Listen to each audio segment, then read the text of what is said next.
the streets of Cambodia. Smoke in the air, fire burning slow. Every night we hustle, let's go.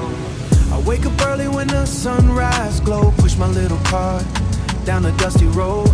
Charcoal burning, people passing by, selling roasted pork underneath the sky. Motorbikes running through the city light, working all day, grinding every night. Sweat on my face, but I still smile, trying to survive in this hard lifestyle. Mama said, son, never give up, even when life gets cold and rough. $1 meal for the working man, feeding every heart the best I can. Smoke go up, smells so sweet.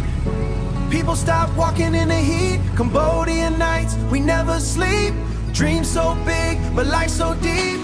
I'm selling pork on the side of the road, carrying pain, but I carry hope. Fire still burning inside my soul. From Phnom Penh streets to the world I go. Roasted pork and a neon light, working hard every single night. Maybe one day my dream come true, but tonight I'm cooking food for you.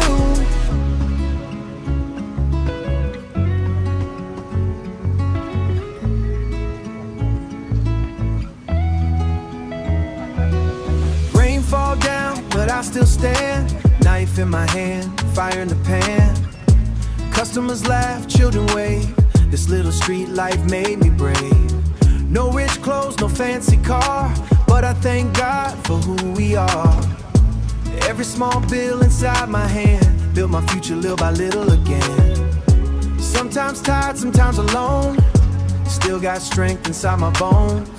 Street food king with a humble flame, one small cellar with a giant name. Oh, Cambodia, my home. Through the struggle, I stay strong. From the dark into the light, I keep singing through the night. I'm selling pork on the side of the road, trying to carry my family's hope. Smoking fire, heart of gold. Young boy chasing dreams untold. Roasted pork under city lights, through the lonely nights. One day people gon' know my name. Started from the streets in the burning flame. Yeah, from the roadside in Cambodia to every heart around the world. We hustle, we survive, we dream.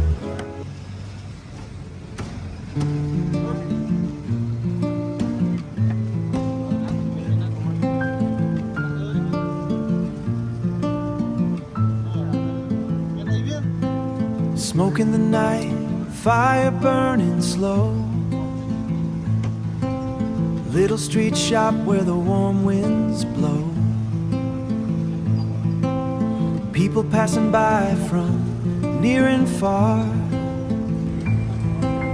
following the smell under city stars. On a small road in Cambodia town, there's a humble place that never lets you down.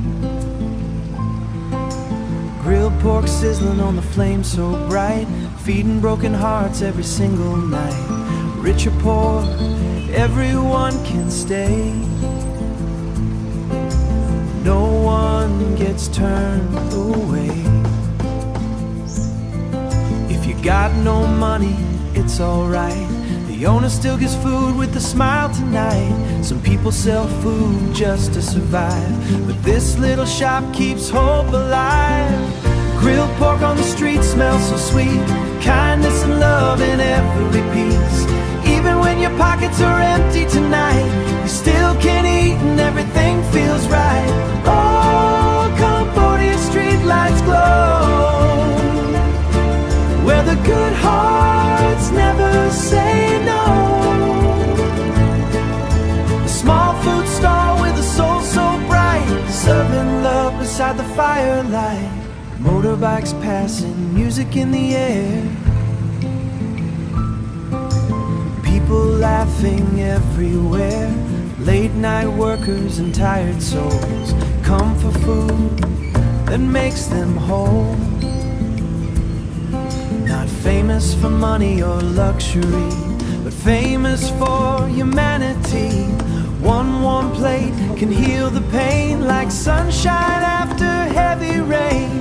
In this hard life, kindness is rare, but this little shop still cares. One grilled pork stick, one gentle smile can make the sadness fade a while. Grilled pork on the street smells so sweet, bringing strangers together to eat. No matter how hard this life may be, there's still love in this community. Under calm day skies tonight, the fire still shot, the whole world should know, where even the poor can always go.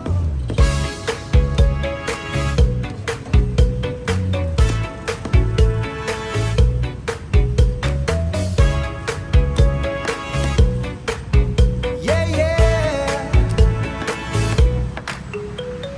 Fresh on the fire tonight, Cambodia Street vibes. Listen to the sound, sizzle, thistle, feet arise. Smoke going up in the midnight air. Pork on the grill, looking juicy and bright. Everybody hungry on a Friday night. Turn it slow, let the fire kiss. One more bite, feels like happiness. Sauce dripping down when the meat gets hot. This little street shop got the perfect spot. Hear that sizzle, hear that sound. Best grilled pork around this town. One small bite and you'll understand why people line up again and again. Grill it up, don't stop now, Hugh Days. Everybody watching like wow, wow, wow, wow. Juicy pork dancing over the flame. One taste only and you'll never be the same.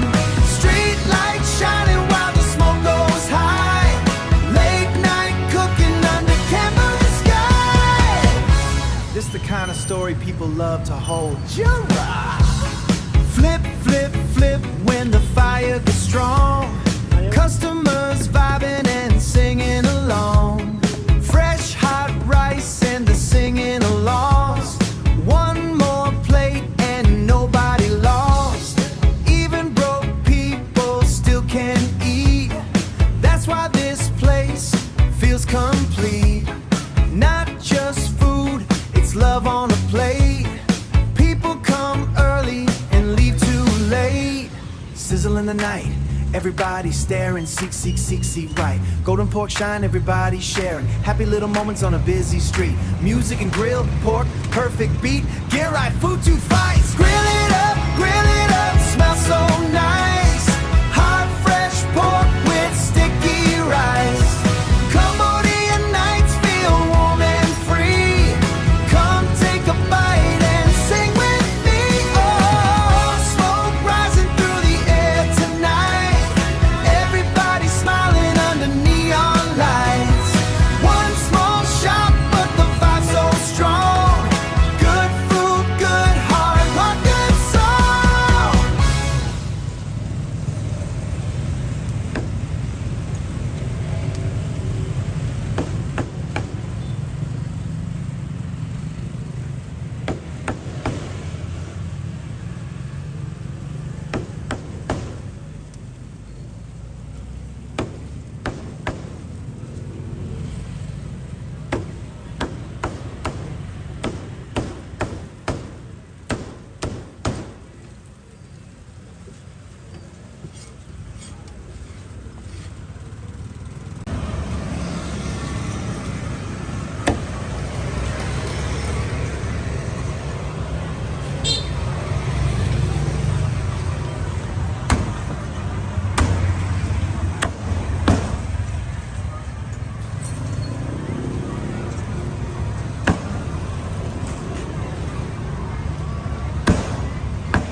Lớn không? Lớn không?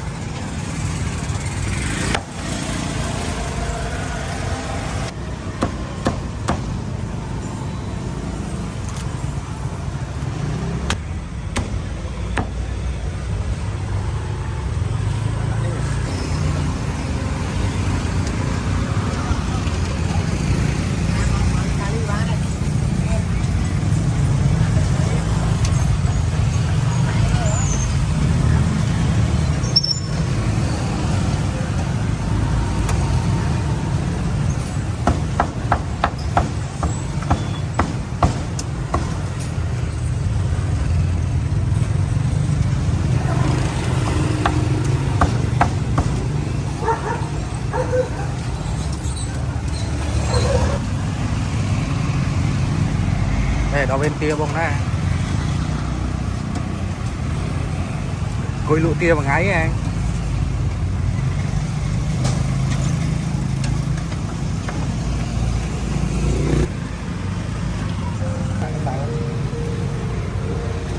Chị à, đi nói đợt này đi chăn 2 xẻo.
昨天沙滩的红烧肉半路拐进垃圾站，躺着在塑料袋里开了个泳池 party，骑手小。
chưa nuôi xanh còn mới mất xanh gà tôi xuống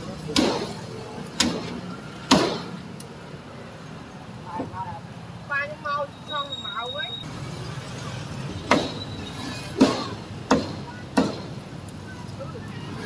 tôi là con đó ông hả con đó ông là đó con em xin trên đây này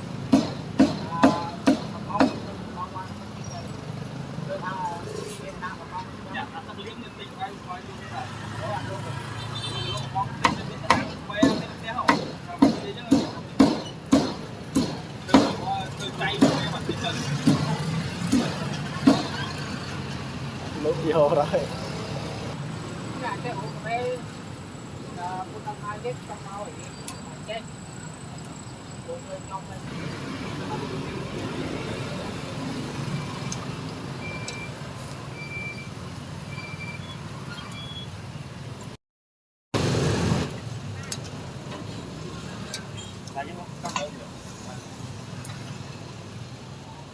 mơn mà muốn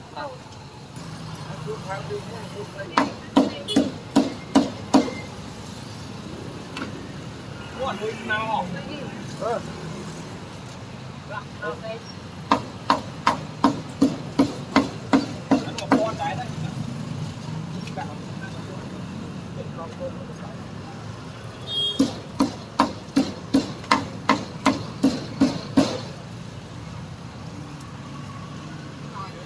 bật pram hay không? 300 tí.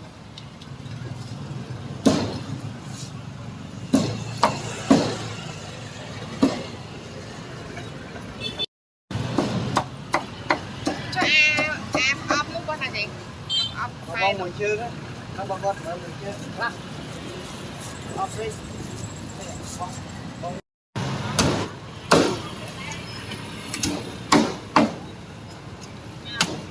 ông bị ông lục tay gì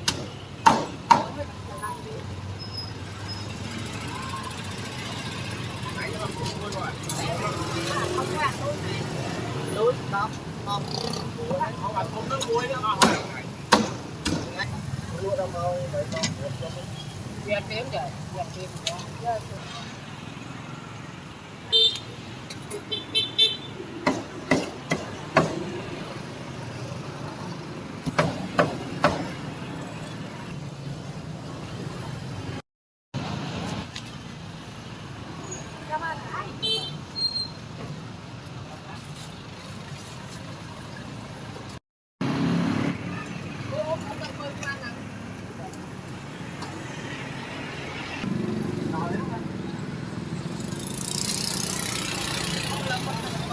Mấy sao đấy?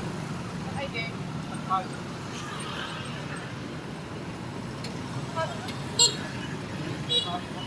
bây giờ mời gái đi của mình lại chui mình xài đúng như cái đang của anh không vậy vậy tôi ca không công viên này hỏi nào hỏi bây giờ lát không vay thôi mình ôm rồi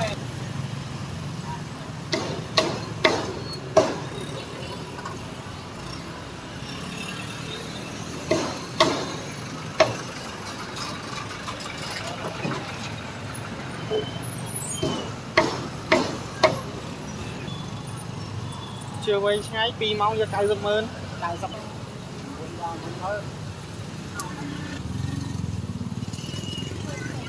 Bạn béo bây giờ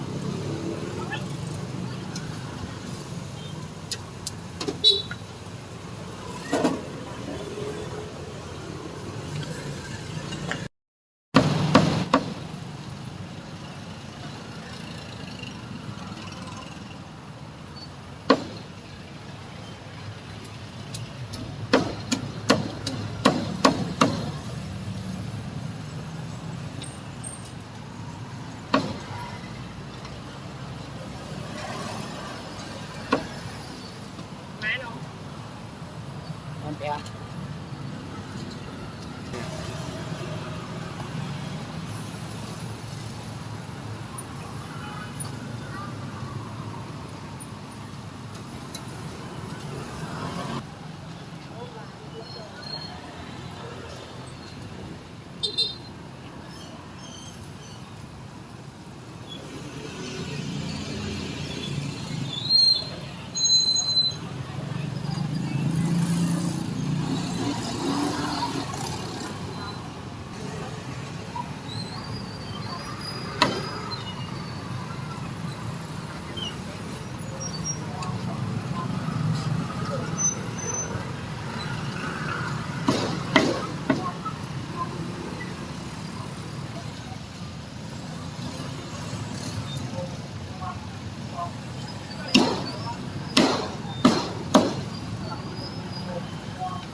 trong có 3 chút ở lơ cá tê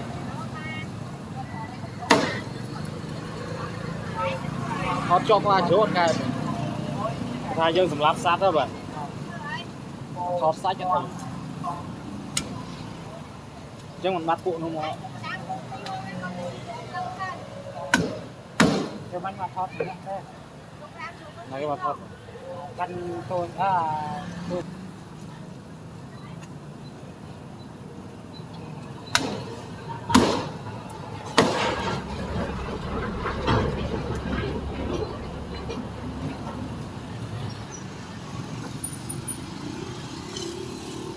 thôi mà du đúng rồi mà tìm con đây.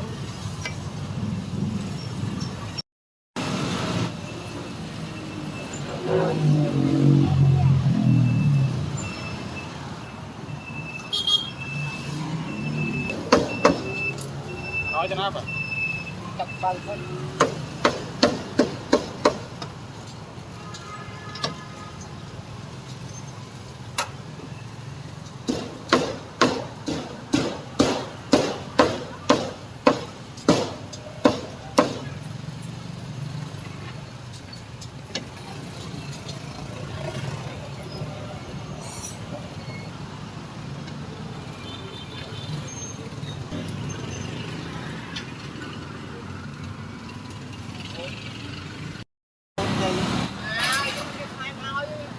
thì con dùng bánh thịt tinh bà em thịt thay mà bà em mà thon này lâu về từ từ một mẹ hài cái bái người ta ăn con lại con ăn cô rồi tao làm đi đi ông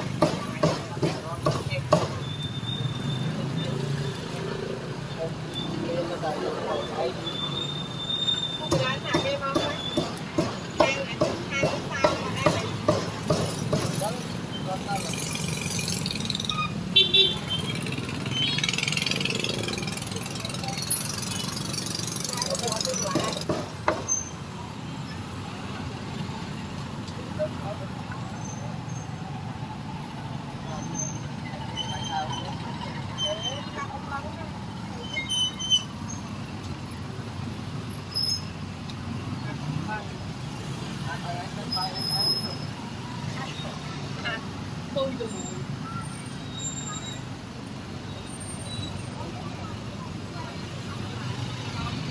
buông à lá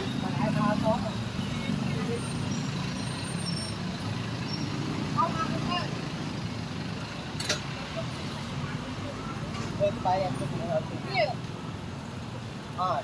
Tất cả tay kia thôi. Em này.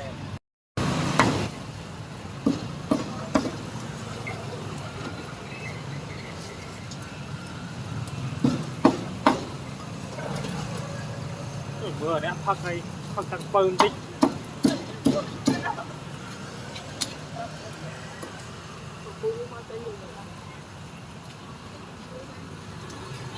nó sạch hết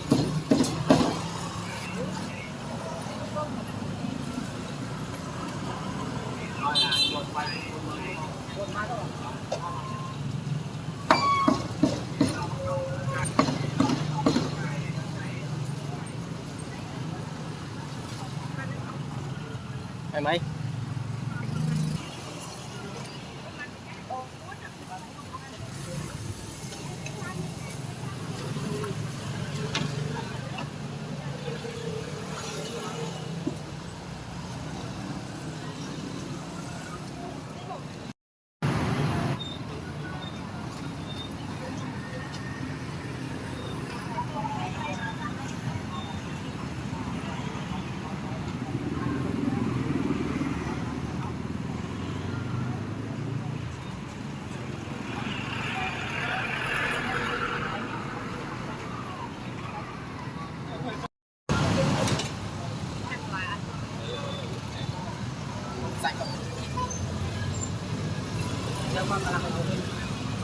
Đi ông bông bánh chân cái đấy, ông bông chân cái đấy có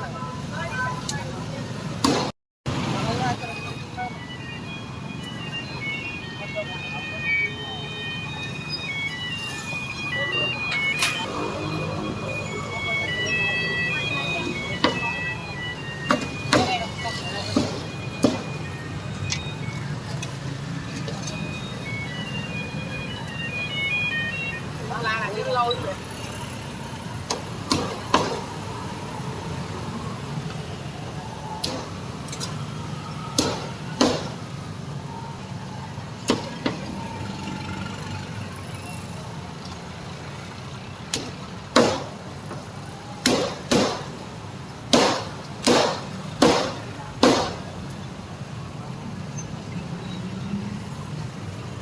Ôm rồi, yêu mau rồi. Đừng bắt trai mình. Ôm mình đi bắt trai mình.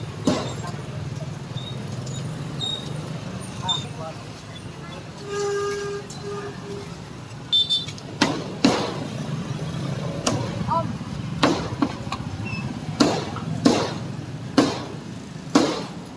Với nha chị. tăng mau gimana berada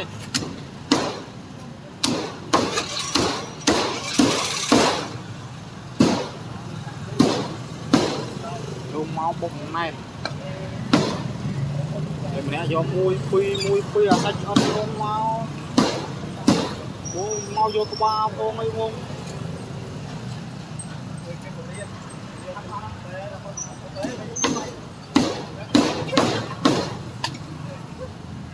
Ở ngoài bên quay phê đấy.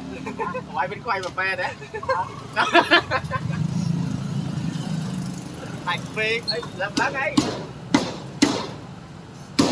Thành phê đẹp đó hóa lên cây xuôi giống như kiểu tóc quá.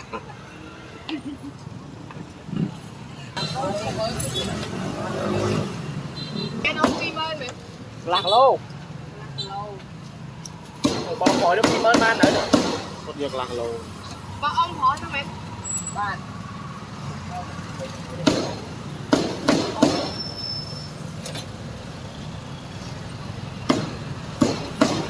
dung xanh văn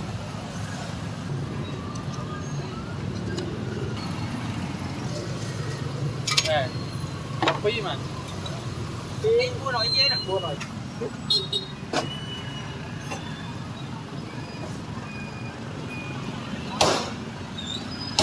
Lấy cam ra.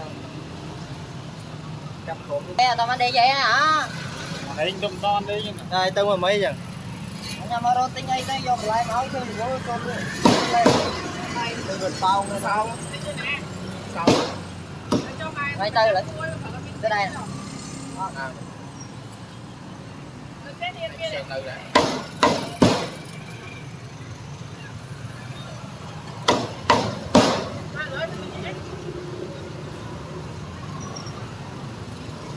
Và đây được lâu không? Anh tới túc sạch chẳng đi. Mọi cầm khỏi máy đi.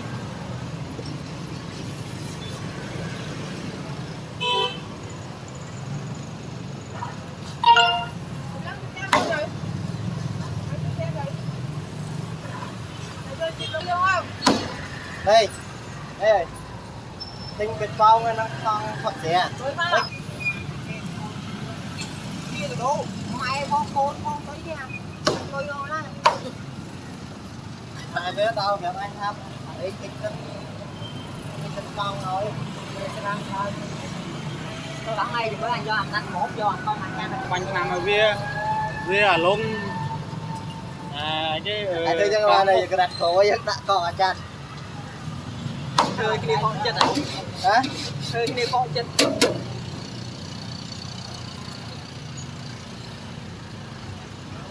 Con đẹp.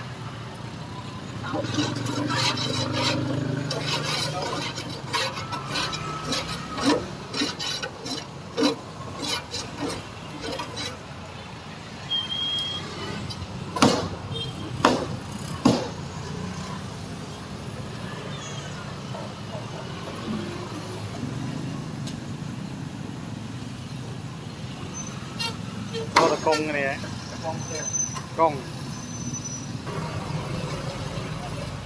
máy wow.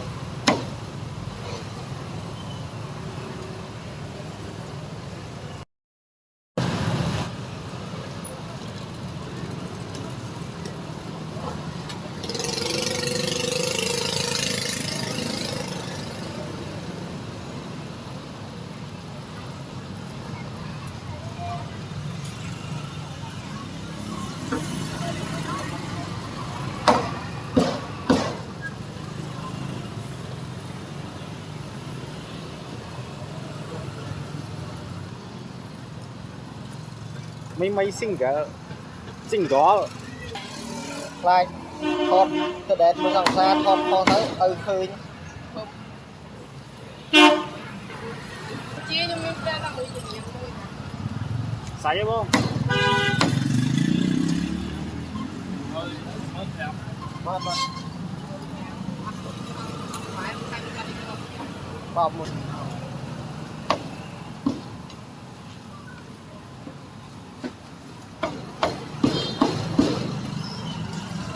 cho tay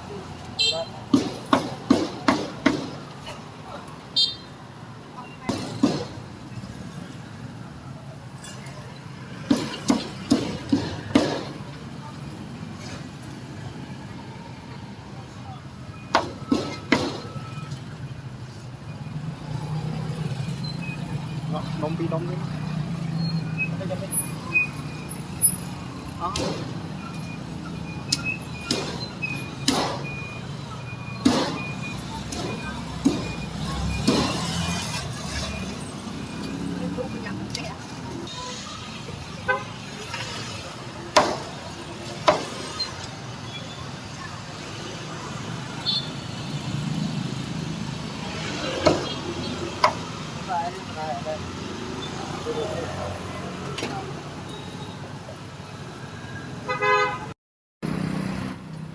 vừa lọc con cháo á lỗi nhưng mà tôi lọc mà vừa vừa lọc con đâu biết lọc cũng biết hai thì ăn lọc cái phải bị anh bao hay nhưng mà không có đấy cả hai nó như mặt lên rồi